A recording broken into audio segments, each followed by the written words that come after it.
आज दिनांक 11 फरवरी 2025 को महाराष्ट्र पुलिस द्वारा साईं मंदिर hall Vishwakarma catering and decorators Dahisar पूर्व में साइबर क्राइम के तहत जागरूकता अभियान चलाया गया।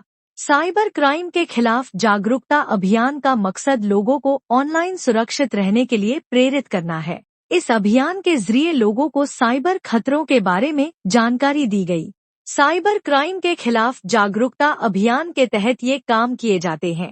साइबर क्राइम से बचने के लिए ये उपाय अपनाए जा सकते हैं। किसी भी अनजान कॉल, मैसेज या लिंक को नजरअंदाज करें। अपने बैंक खाते, एटीएम और क्रेडिट कार्ड के पिन, ओटीपी या सीसीवी नंबर किसी से भी शेयर न करें। संवेदनशील ब्राउजिंग के लिए किसी विश्वसनीय नेटवर्क का इस्तेमाल करें। किसी भी ऐप को इंस्टॉल करने से पहले उसके बारे में पूरी जानकारी हासिल कर लें। एंटीवायरस सॉफ्टवेयर चलाएं और उसे नियमित रूप से अपडेट करें। जैसा कि आप तस्वीरों में देख सकते हैं। और पार्ट टाइम में कार्यक्रम ऑर्गेनाइज हुआ है। मैं पत्रकार दिनेश विश्वकर्मा और मैं आईटी इंजीनियर हूँ सर, मैं प्रोफेशनल। तो आप लोगों ने जो जानकारी दी है साइबर से जुड़ी हुई बहुत अच्छी थी। मैं थोड़ा सा आप लोग से परमिशन चाहूँगा, थोड़ा सा मुझे परमिशन देंगे तो मैं थोड़ा सा लोगों गाइड करूँगा। सोशल मीडिया यूज करते हैं या फिर हम हमारे मोबाइल का उपयोग आजकल करते हैं पेमेंट करने के लिए। हम गूगल पे यूज करते हैं, फोन पे हो गया या फिर इंटरनेट बैंकिंग के अलग अलग ऐप्स हो गए। तो इसकी वजह से क्या है, हमारी जो भी प्राइवेट इंफॉर्मेशन है, प्राइवेट डेटा है, वो सारा कहाँ पे है, हमारे फोन में है। तो इसका मतलब है हमारा फोन यूज करके हमारे साथ बहुत सारे फ्रॉड हो सकते हैं, जिसको बोलते हैं साइबर फ्रॉड। हाँ, तो साइबर फ्रॉड से कैसे बचना है? तो अब मैं पहले आपको बता दी कुछ टाइप की साइबर फ्रॉड कैसे होता है, जो आजकल बहुत कॉमनली हो रहा है और महिलाएं यहाँ पे ज़्यादा है। तो महिलाओं के साथ कैसे फ्रॉड होते हैं मैं आपको वो पहले बता दी हूँ। सबसे पहली चीज आपकी, मैं आपके पति का कोई दोस्त बोल रहा हूँ, आपके बेटे का दोस्त हूँ और आपको नाम भी ऐसे लगेगा कोई जाना पहचाना सा नाम है और वो बोलेगा कि आपके पति ने मुझे आपको इतने पैसे भेजने को बोला है, मैंने आपको भेजे, आप देख लो। फोन आए, बहुत लोगों को आए हैं ऐसे फोन और उसमें आपको फिर वो अमाउंट दिखता भी है, आपकी मैसेज आता है आपको कि इतने रुपए आपके अकाउंट में जमा हो गए हैं, है ना। और उसके बाद वो आदमी आपको वापस फोन करके बोलता है कि अरे मुझे तो 5,000 भेजने थे, मैंने गलती से 10,000 भेज दिए। तो आप क्या काम करो, अभी जो बचे हुए 5,000 है ना वो मुझे वापस भेजो। तो ऐसे केस में आपको क्या करना है, सबसे पहले अपना अकाउंट में पैसे जमा हुए हैं या नहीं वो देखना है। ऐसे भी हो सकता है कि कभी किसी से गलती से पैसे आपको आ गए, लेकिन वो पहले आपको वेरीफाई करना है कि आपके अकाउंट में पैसे आए, मैसेज से नहीं। मैसेज तो कोई भी भेज सकता है ना, कोई भी किसी को मैसेज लिख के भेज सकता है इतने पैसे आपके अकाउंट में आ गए। आपको क्या करना है, आपका अकाउंट का बैलेंस देखना है।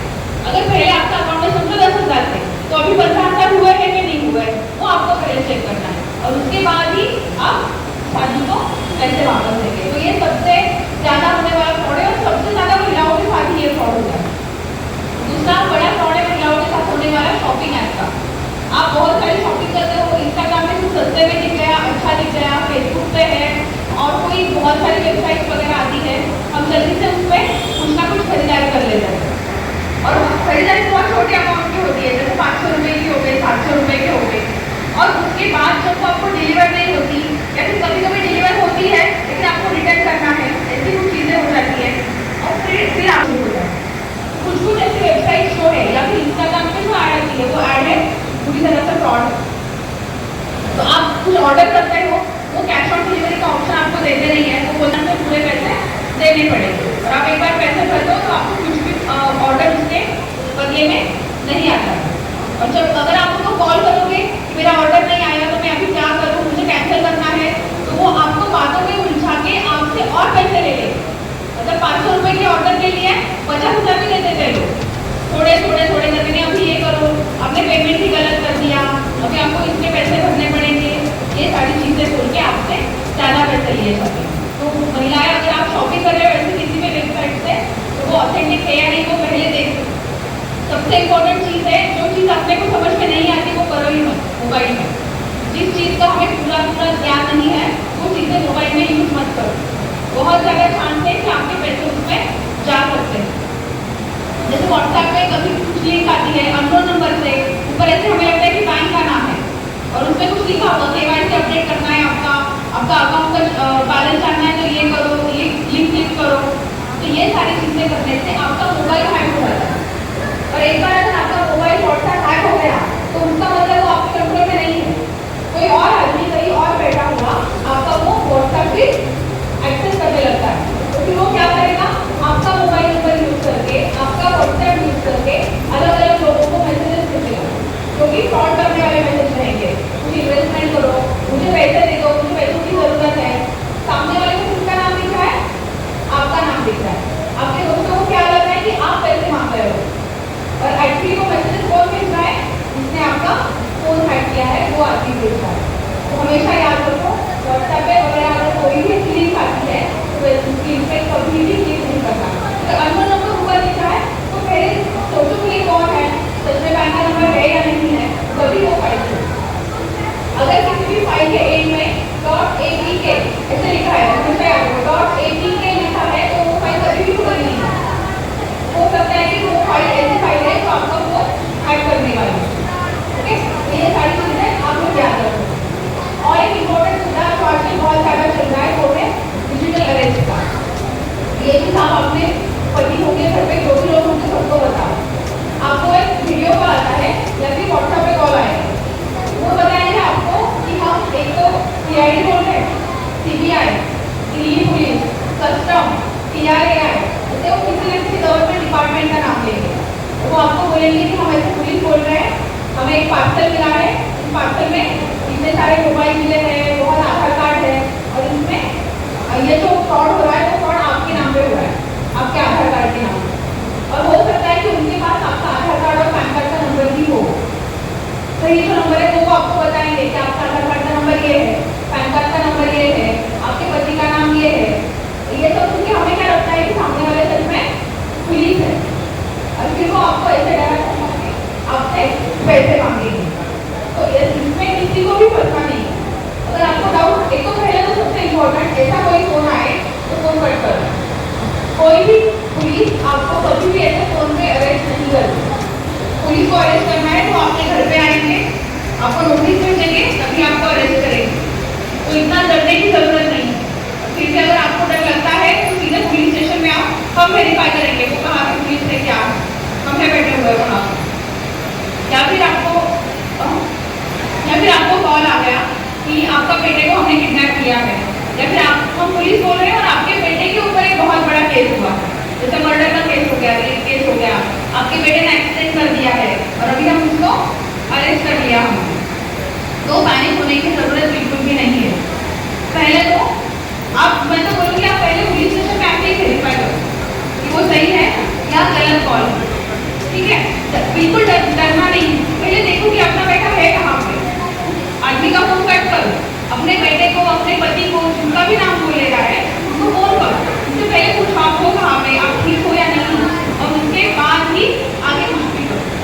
एकदम झट से उन्होंने बोल दिया तो महिलाएं बहुत ज़्यादा पैनिक हो जाती है, सबको बहुत डर लगता है कि पता नहीं मेरे बेटे का क्या होगा। वहाँ से चिल्लाने की आवाज़ें आती है कि बच्चा चिल्ला रहा है, माँ बचाओ, पापा मुझे बचाओ, मुझे मार रहे हैं, तो आप लोग बहुत पैनिक हो जाइए। तो ऐसे करने की जरूरत बिल्कुल भी नहीं है। पहले सोचो कि ये सही है गलत है, अपने प्रियजनों को पहले कांटेक्ट करो, पति हो गए, कोई बच्चा हो गया, बच्चे हो गई, उनको कांटेक्ट करो, तो कहाँ पर है वो पूछो, उसके बाद ही जो भी कार्रवाई करो। तो ये मैंने आपको कुछ टाइप बताए हैं, सर आपको और भी बताएंगे, लेकिन सबसे इम्पोर्टेंट क्या है कि कुछ भी फोन अगर आपको आए ना तो पहले 2 बार सोचो कि ये आपको मुझे क्यों फोन कर रहा है, अगर मुझे पैसे भेजने को बोल रहा है तो क्यों बोल रहा है। ये सारी चीज़ें आप पहले सोचो और उसके बाद ही आप आगे बढ़ो। और इसके बाद भी अगर आपको ऐसे लगता है कि मेरे साथ कोई साइबर क्राइम वगैरह हुआ है तो एक हेल्पलाइन नंबर है 1930, सब लोग याद रखेंगे 1930। तो अगर आपके साथ फ्रॉड हुआ, फाइनेंशियल कुछ भी, आपके पैसे चले गए, तो पहले उस नंबर पे कॉल करके आप कांटेक्ट करो, अपनी कंप्लेंट दर्ज करवाओ और फिर पुलिस स्टेशन आओ, जो भी आप जल्दी कर सको। अगर जल्दी पुलिस स्टेशन पहुंच सकते हो तो जल्दी पुलिस स्टेशन आ जाओ। अगर आपको लगता है कि मैं जल्दी कॉल कर सकती हूँ तो पहले कॉल करो। अगर आप कॉल करते हो तो आपके पैसे बचने के चांसेस ज़्यादा बढ़ जाता है। तो ये कुछ जानकारी थी, हमारे साथ और है वो भी आपको इसकी ज़्यादा जानकारी बताना है। धन्यवाद। यहाँ पे उपस्थित सभी लोगों को मेरी तरफ से, मैं पुलिस इंस्पेक्टर जैसर पुलिस में डिप्यूटेड हूँ और साथ में हमारे यहाँ API जानके साथ अखिल मैडम, हम सब लोग यहाँ पर साइबर अवेयरनेस और महिला विषय जो ट्रायल्स हो रहे हैं इनका एक अवेयरनेस प्रोग्राम के लिए आए हुए हैं। और इस अवेयरनेस प्रोग्राम में आप सभी ने बड़ी संख्या में उपस्थित रह के आए हैं, तो मैं आप सबका पहले स्वागत करता हूँ। मैडम ने अभी बहुत सारी चीज़ें आपको बताई हुई हैं, उसमें से शुरुआत उन्होंने की थी महिला विषय जो भी बुरे क्राइम होते हैं, तो उसमें से पहले सबसे अपने को अवेयरनेस है चेंज में चीज का। जब भी आप सुबह वॉकिंग के लिए जाते हैं, कहीं काम से जा रहे हैं या समझो मंदिर या शादी का फंक्शन है, तो गहने कीर्ति गहने वगैरह डाल के निकल जाए रास्ते से, और उस टाइम में हम लोग सोचते नहीं कि अपने साथ में ऐसा वाकया हो सकता है। बहुत बार ऐसे होता है जब अपन रोड क्रॉस करते होते हैं तो अपना ध्यान गाड़ियाँ रोड क्रॉस करने के ऊपर ज़्यादा रहता है, गाड़ियाँ जो सामने से आएंगी तो गाड़ियाँ क्रॉस करने गाड़ी की तरफ ध्यान रहता है अपने। उसी बीच में एक मोटरसाइकिल वाला आता है और वो गले में का चैन अपने को समझ में निकाल के भाग निकलता है। साथ ही ये ज़्यादातर काम पे होगा जब आप बड़े चौराहे पे रुके हैं, हाँ, या अकेले जा रहे हैं रोड से, तो पीछे से आके वो लेके जाएगा। उसके लिए ज़्यादा ठीक है, ज़्यादातर केसेस में देखा गया है कि 90% केसेस में पीछे से जो है मोटरसाइकिल वाला चैन खींच के लेके जाता है। तो अपने को पहले से बताया गया है कि रास्ते के लेफ्ट साइड से चलना चाहिए, लेकिन वही बात आप राइट साइड से चलेंगे, समझ रहे हो, चलते टाइम तो उसको अगर करना ही है राइट साइड से अगर चलते जा रहे हैं तो गाड़ियाँ इसके सामने से आएंगी, ठीक है, तो उसको करना है तो सामने से लेना पड़ेगा। उसको उतना आसान नहीं होता है, पीछे से जितना चोरी कर सकते हैं उतना सामने आकर उसकी उतनी हिम्मत नहीं होगी, क्योंकि आसपास लोग रहते हैं, आप भी आगे रहते हैं, ठीक है। पीछे से अगर होता है तो आप अपने चलने के दिन में रहते हैं, तो ये बात का थोड़ा गौर करो। जब भी समझो आप फंक्शन के लिए आगे बड़ी जरूरत देख के जा रहे हैं तो राइट साइड में चलेंगे वो ज़्यादा बेहतर रहेगा। पहली बात हो गई। दूसरी बात, बोल बच्चन पुलिस की केस, पुलिस स्टेशन लेवल पे हम लोग बोलते हैं बोल बच्चन केस। बोल बच्चन यार क्या होता है, सामने से लोग आते हैं, आपको पहले तो बता दें कि हम लोग पुलिस वाले हैं, आगे मर्डर हो गया और जिन्होंने मर्डर किया है वो लोगों ने जरूरत ये किए हुए हैं। ज़्यादातर इसमें सीनियर सिटीजन जो 50 के ऊपर लोग रहते हैं इनको टारगेट बनाया जाता है। तो लोग क्या करते हैं, दागी ना निकालो सब बोल के एक बैग में एक कागज में रख देते हैं, निकालने के बाद हाथ में दे देते हैं, लेकिन वो हाथ में कागज देंगे वो हाथ चालाकी से वो तुम्हारा सोना निकाल जाएंगे और कागज हाथ में दे देंगे वजनदार कुछ डाल के। आपको लगेगा उसके अंदर है, आप आगे थोड़ी देर आगे चले जाने के बाद में आपको पता चलता है उसके अंदर था ही नहीं कुछ। ये बात हो गई। दूसरी बात वो बताते हैं सामने से जी, सामने से एक को लड़का हो गया 2 दिन से वो साड़ियाँ बांट रहा है, मिठाई बांट रहा है, पैसे दे रहा है, इस तरीके से झांसा देते हैं। इससे तो बच्चा पैदा हो गया 2 सालों बाद और स्टार्टिंग सब निकाल के रख दो तो तुम्हें भी वो गिफ्ट मिलेगा, इस तरीके से वो बताते हैं। बहुत बार आगे चलकर बोल बच्चन देने वाले बहुत सारे लोग रहते हैं अलग अलग। जैसे समझो आप बैंक में जाते हैं कोई ट्रांजेक्शन करने के लिए, डिपॉजिट का मशीन होता है, तो मशीन में पैसा जमा करने के लिए आता नहीं है, तो हम लोग क्या करते हैं, कोई अनजान लोगों के पास भाई ये जरा पैसे डाल के दे दो, ATM में जाने के बाद आप बताते हो पैसा निकालना है, हमें नहीं आ रहा है।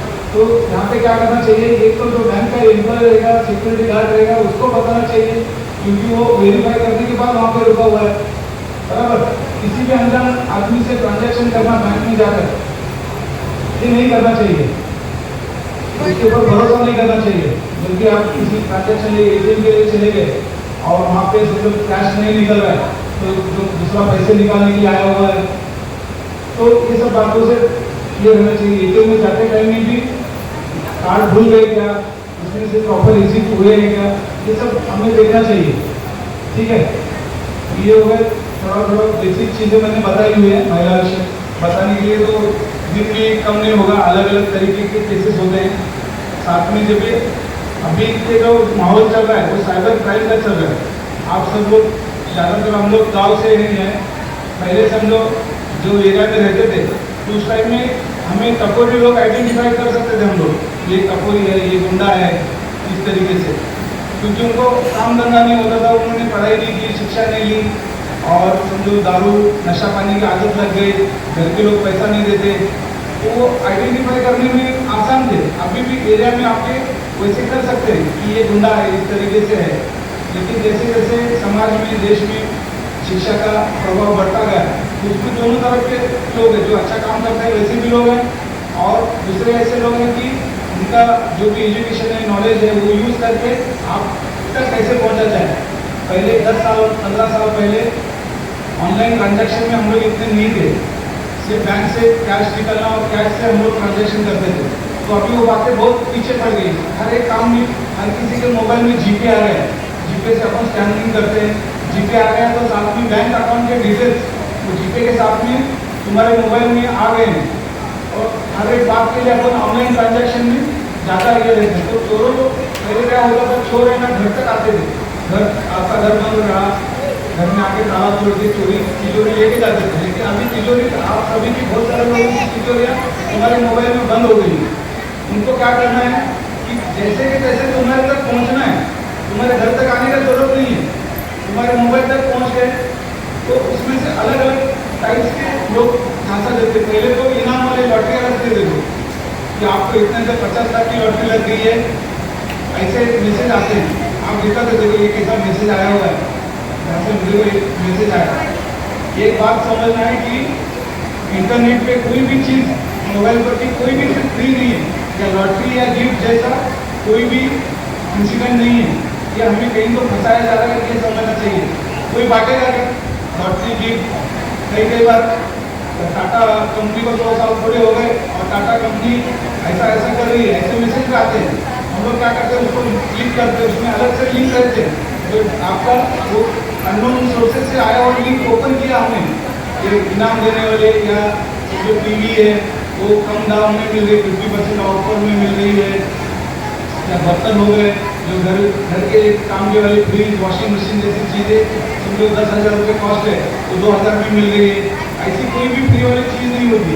इसको पहला तो ऐसी जो चीज़ें रहती हैं जो भी आई हुई हैं तो फिजिकली जाके, तुम्हारा ऑफिस कहाँ पर है तो देख के फिजिकली वेरीफाई करना चाहिए उसको, वो ऑफिस में सच में वो जगह है क्या, वहाँ पे वो वैसी चीज़ें मिल रही क्या।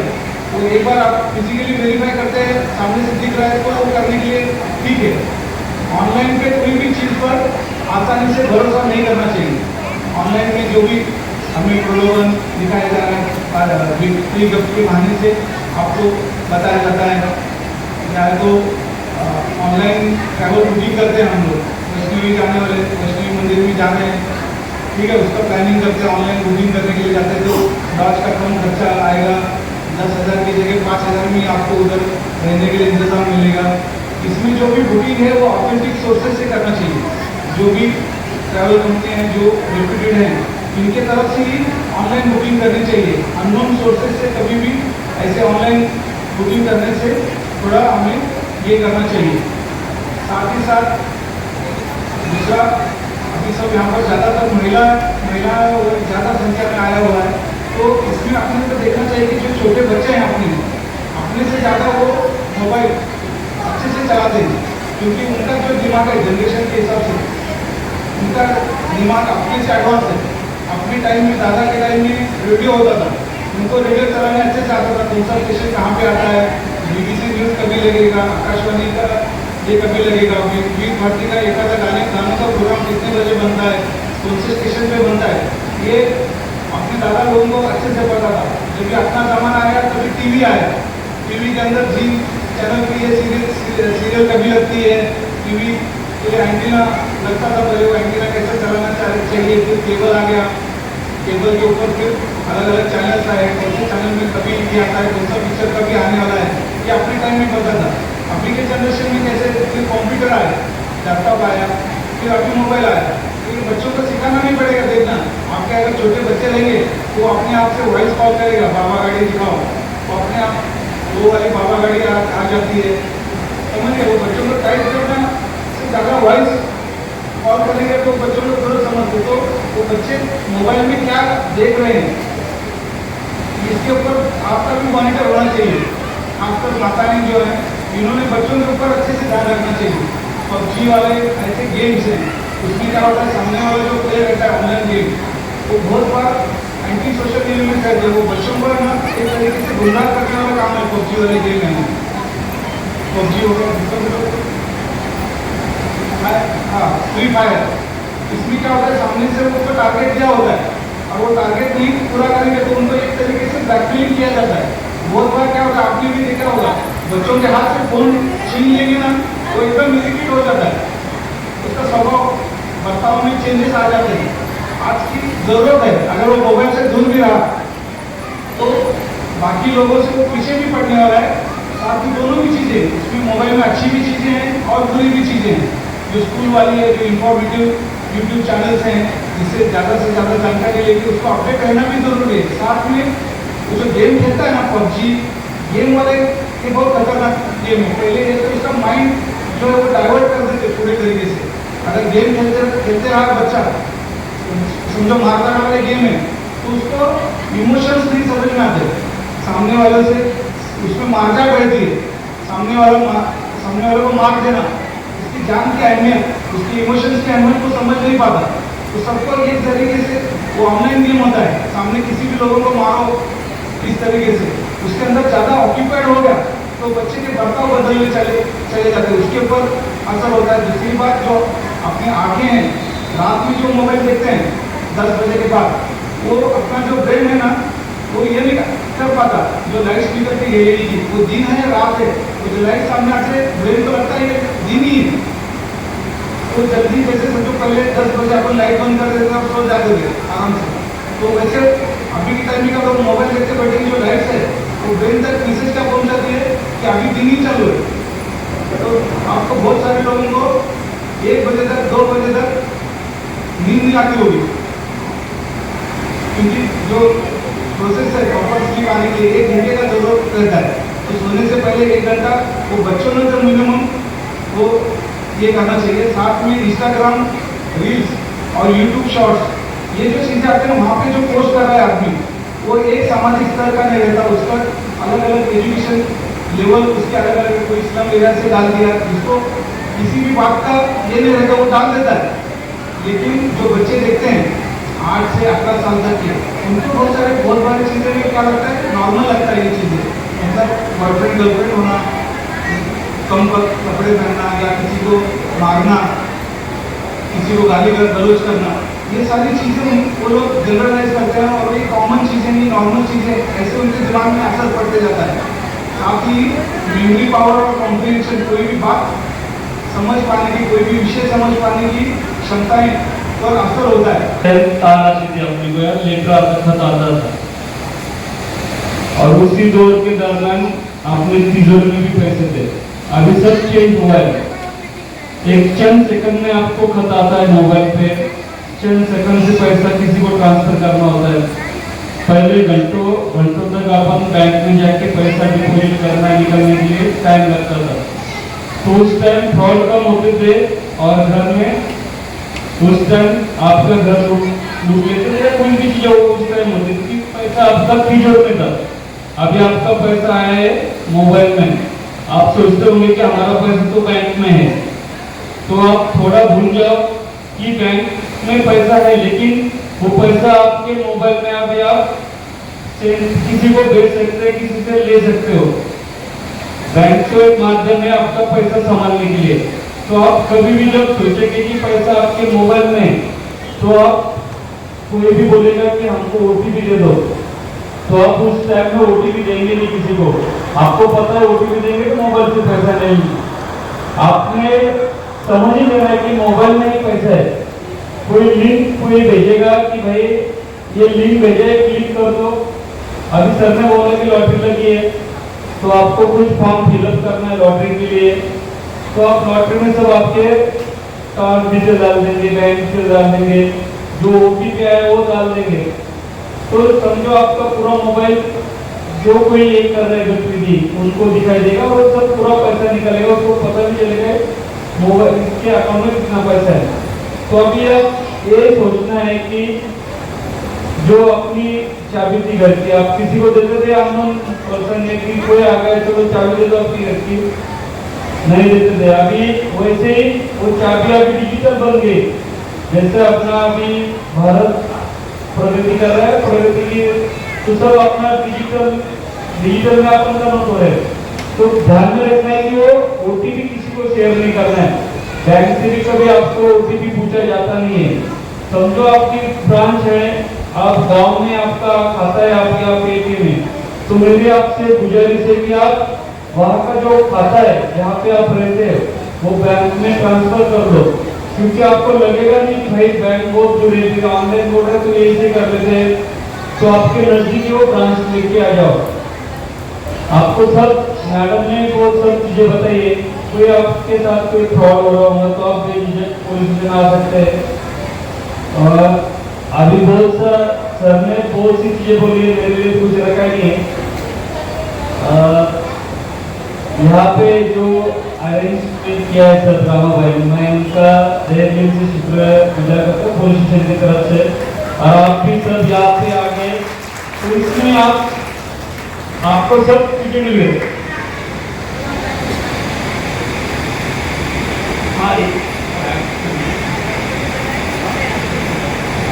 हाँ, कोई ऐप आपको बोल रहे होंगे कि 10 रुपए लगाओ, लेकिन सर बात करेंगे सभी लोगों का हार्दिक स्वागत और अभिनंदन है। साईं मंदिर और रामा भैया ने ऑर्गेनाइज किया है और थर्ड टाइम ये कार्यक्रम ऑर्गेनाइज हुआ है। मैं पत्रकार दिनेश विश्वकर्मा और मैं आईटी इंजीनियर हूँ सर, मैं लाइफ प्रोफेशनल। तो आप लोगों ने जो जानकारी दी है साइबर से जुड़ी हुई बहुत अच्छी थी। मैं थोड़ा सा आप लोगों से परमिशन चाहूँगा, थोड़ा सा मुझे परमिशन देंगे तो मैं थोड़ा सा लोगों को गाइड करूँगा। सबसे पहले तो जितने लोग हैं, कितने लोग फेसबुक चलाते हैं, इंस्टाग्राम चलाते हैं, यूट्यूब शॉर्ट चलाते हैं, रील चलाते हैं, सब लोग हाथ उठाइए। जितनी भी महिलाएं, जितनी भी बहनें, सब लोग, सबको एक ही लालच रहता है फॉलोअर बढ़े मेरा, है ना। फॉलोअर बढ़ाने के चक्कर में कुछ भी वीडियो आप अपलोड कर सकते हैं। किस तरह का वीडियो अपलोड करते हो, आज आ गया है एआई का जमाना। आप लोग किसी के साथ पे खड़े हो, आप लोग अपने फोटो अपलोड करते हो फॉलोअर बढ़ाने के लिए, लाइक बढ़ाने के लिए, कोई वेरी नाइस करके कमेंट कर देता है तो आप लोगों को बहुत अच्छा लगता है। लेकिन इस सब चीजों का भी मिसयूज होता है। इन सब का आपका फोटो अच्छा लगा ना तो आपका फोटो एडिट करके ना किसी गंदे जगह पे अपलोड कर दिया जाएगा और फिर वहां से भी प्रॉब्लम चालू हो जाती है कि आपको कोई फॉलो करते रहेगा, फिर आपको फोन मैसेज करेगा, फिर प्रॉब्लम चालू हो जाएगी, घर में पति पत्नी में तनाव बढ़ेगा। ये सब तो होती ही रहती है, लेकिन इससे ये भी एक तरह का फ्रॉड है। फ्रॉड ये है कि आपका नंबर कहीं सेव हो गया, वो लोग का ग्रुप रहता है, जो चीज फ्रॉड करते हैं ना उनका ग्रुप रहता है। आपको कॉल आएंगे, मैसेज आएंगे, उसके बाद आपको परेशान किया जाएगा और आपका ये परेशानी जो ना आप किसी को शेयर भी नहीं कर सकते, आप इस कंडीशन में आ जाएंगे। तो आप इस सब चीजों से भी बचिए। ऐसा कुछ भी होता है तो पुलिस, नजदीकी पुलिस स्टेशन में एक बार किसी से भी संपर्क करके चौकी में आप लोग जानकारी दीजिए। और रील में भी यही होता है। रील लोग आजकल सब लोग रील बनाते हैं, कोई डांस का बनाता है, कोई अच्छी चीजों का रील बनाइए। फॉलोअर बढ़ाने के चक्कर में आप लोग अपना नुकसान मत करिए। दूसरा, आप लोग ने देखा होगा फेसबुक में ऑफर आता है कि मेरा फॉलोअर बढ़ाने के लिए 500 रुपये, 50 रुपये में 500 फॉलोअर, ऐसा ऑफर आप लोग ने देखा है फेसबुक में, इंस्टाग्राम में? हाथ उठाइए, किसी को दिखा है ऐसा ऑफर? देखा है। तो उस पर भी ध्यान मत दीजिए, वो भी एक तरह का फ्रॉड है। लोग फॉलोअर बढ़ाने के लिए 100 रुपया लेके 1000 रुपये फॉलोअर बढ़ा देते हैं, तो वो उस पर भी ध्यान मत दीजिए। वो सब वीडियो फोटो को आप लोग इग्नोर कीजिए। आपको कभी कभी व्हाट्सएप पे भी मैसेज आएगा कि इतने रील को फॉलोअर बढ़ाना है, सब्सक्राइबर बढ़ाना है, अपना यूट्यूब चैनल मोनेटाइज करवाए 1000 रुपये में। तो ये सब हर चीज तरह का फ्रॉड है। और दूसरा, सबसे मैं आग्रह करूंगा, अभी 7 फरवरी 2024 में कानून में, व्यवस्था में कुछ संशोधन किए गए हैं। अभी पिछले हम लोग विषय रूप में वसई में हम लोग को बुलाया गया था प्रेस कॉन्फ्रेंस के लिए। वहाँ पे हम लोग को जागरूक किया गया कि ये जानकारी हम लोग अपने चैनल के माध्यम से समाज में हर जगह पे बताए। तो मैं सर से आग्रह करूंगा, जो कानून व्यवस्था में जो संशोधन किए गए हैं, जैसे किसी का चैन झपट के कोई भाग गया, कोई लड़की को छेड़छाड़ कर रहा है या किसी तरह का मामला है तो कौन सी धारा लागू होती है।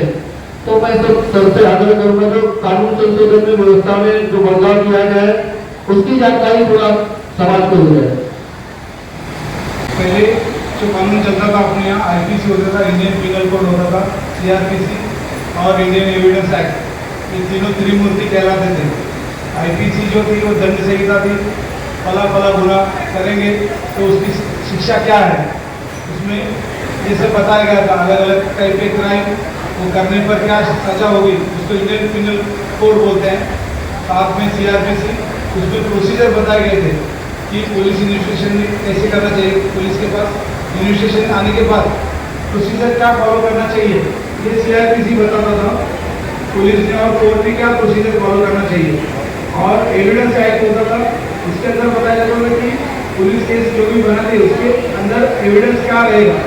इसके अंदर सेंट्रल गवर्नमेंट ने अमेंडमेंट करके उसमें बहुत सारी चीज़ें, जैसे ये जो कानून बने हुए थे वो अंग्रेजों के टाइम से वो बनते आए थे। 1860 का आईपीसी था 1860 का, तो उसमें इन्होंने संशोधन करके जैसी अभी समाज में बदलाव आए हैं इस तरीके से कानून बनाए गए हैं।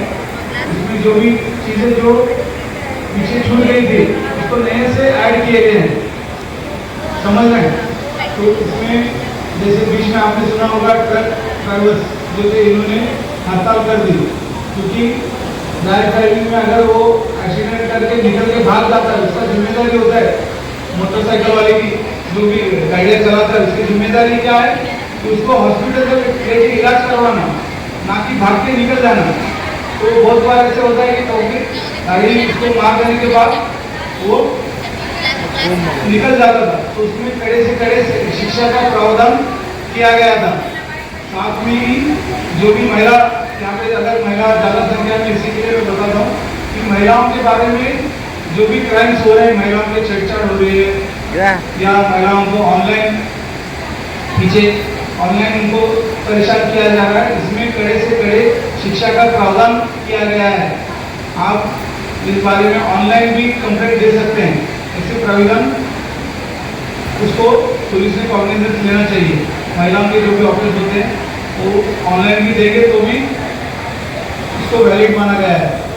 वो एक बात हो गई। इसमें ज़्यादातर जो शिक्षाएं थी पहले से वो ये किया गया है, और इन्वेस्टिगेशन में भी पुलिस का भी हाथ ज़्यादा समर्थन किया गया है।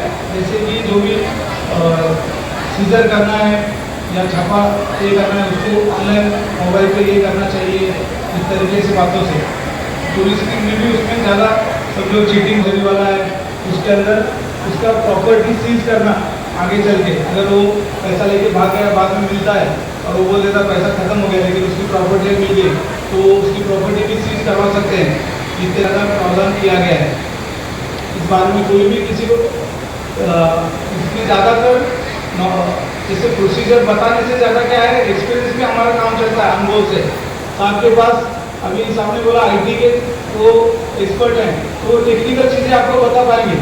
पुलिस क्या है कि अनुभव के आधार पर जैसे हमारे पास जैसे क्राइम रिपोर्ट हो रहे हैं उस हिसाब से हम लोग आपको गाइड कर सकते हैं कि आपको किसी को तकलीफ हो गई, अगर आदमी परेशान करता होगा या किसी ने पैसे जमा किए होंगे तो इसके बारे में आपकी अगर क्वेरी रहेगी तो हमसे आप पूछ सकते हैं, इसमें से क्या हल निकाल सकते हैं, उसके ऊपर क्या कानूनी कार्रवाई करेंगे। ये आपकी किसी की क्वेरी है क्या यहाँ पर? किसी को एक बात तो समझना चाहिए कि जो महिलाओं का केसेस है, महिलाओं के छेड़छाड़ के केसेस होते हैं उसमें 4 तरीके के अलग अलग केसेस हैं। उसमें 354 है, ये है कि वो गलत तरीके से हाथ से टच नहीं कर सकता है कोई भी आदमी। महिलाएं आई हुई थी इस कार्यक्रम में, क्या कहेंगे? सीएम साहब के 100 डेज दिसंबर दिन पूरे दिन काफ़ी आरक्षण के हिसाब से साइबर अवेयरनेस और महिलाओं के बारे में जो क्राइम्स होते हैं, महिला ह्यूमन क्राइम्स, उसके बारे में ज़्यादा से ज़्यादा अवेयरनेस प्रोग्राम बताने के लिए किए गए हैं। इसी के तहत आज यहाँ पर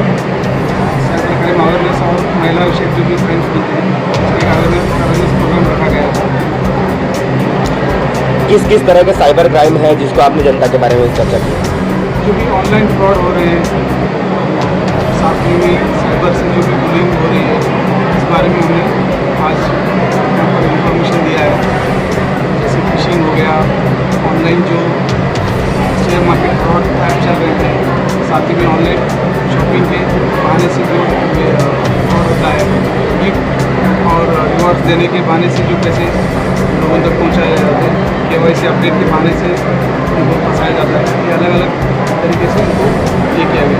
अगर किसी के साथ साइबर फ्रॉड होता है तो वो दहिसर पुलिस स्टेशन में जाती है तो किस तरह से उसका हेल्प किया जाता है उसके बारे में? इसको पहले तो सेंट्रल गवर्नमेंट ने 1930 नेशनल साइबर पोर्टल करके एक पोर्टल बनाया गया है। उसके अंदर इंफॉर्मेशन भरी जाती है, पूरी उसकी कंप्लेंट ली जाती है।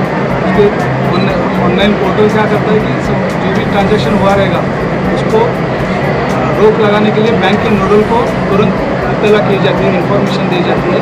साथ में ही पुलिस के पास आने के बाद जहाँ जैसे समझो पैसे का आगे मनी चेन बना होगा तो उसको आगे चलते उसको रोक कर उनका पैसा पहले स्टॉप किया जाए। इस तरीके से ये किया जाता है।